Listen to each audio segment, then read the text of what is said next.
Why do bad things happen to good people? This is a question that a lot of people grapple with. This is a question that a lot of people, in fact, struggle with.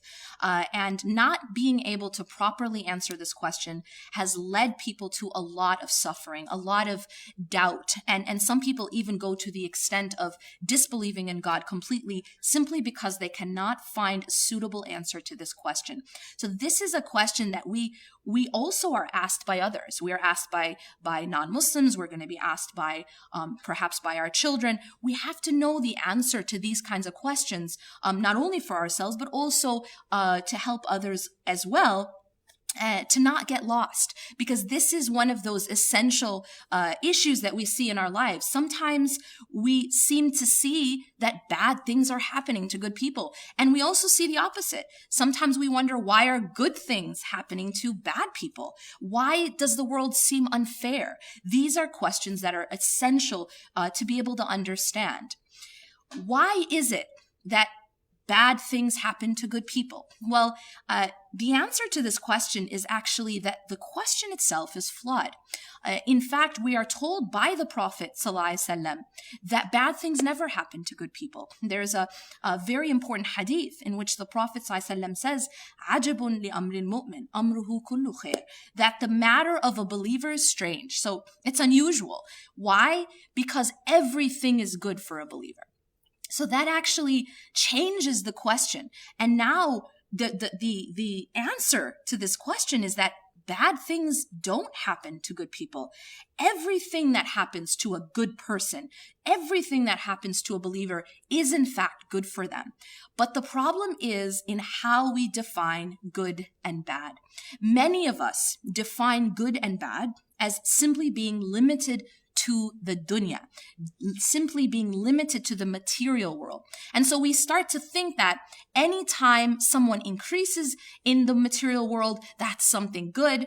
And anytime someone loses from the material world, that's something bad. Now, if we limit our vision, if we limit our timeline, in essence, to only this world, then in fact, we cannot answer this question. But the reality is that our existence is not only limited to this life. Our existence is actually, this life is actually just a blink of the eye of our greater existence, that there is a hereafter.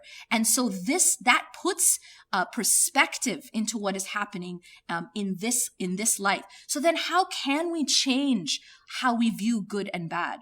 And that really is what is the turning point in how we understand this question.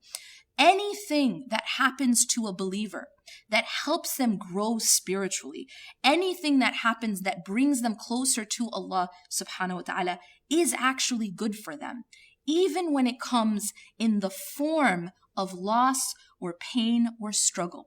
And so this idea that bad things are happening is actually an illusion.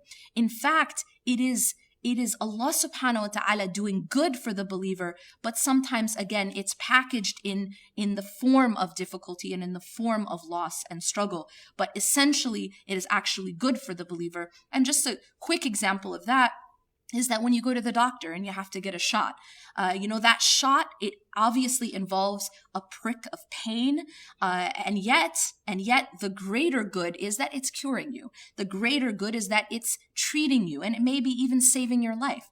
But it does come through a needle. And we know this in life that, as they say, no pain, no gain. That sometimes in order to grow, we have to go through some struggle. If you go to the gym and you want to grow your muscle, you have to struggle. You have to lift weight. And you cannot become strong unless you do that. This is the type of content that I cover in my class, Transformed. My name is Yasmin Mujahid, and I'm teaching Transformed Principles of Spiritual Development. It is available only online. I no longer teach this class on site, so this is your only chance to get this content.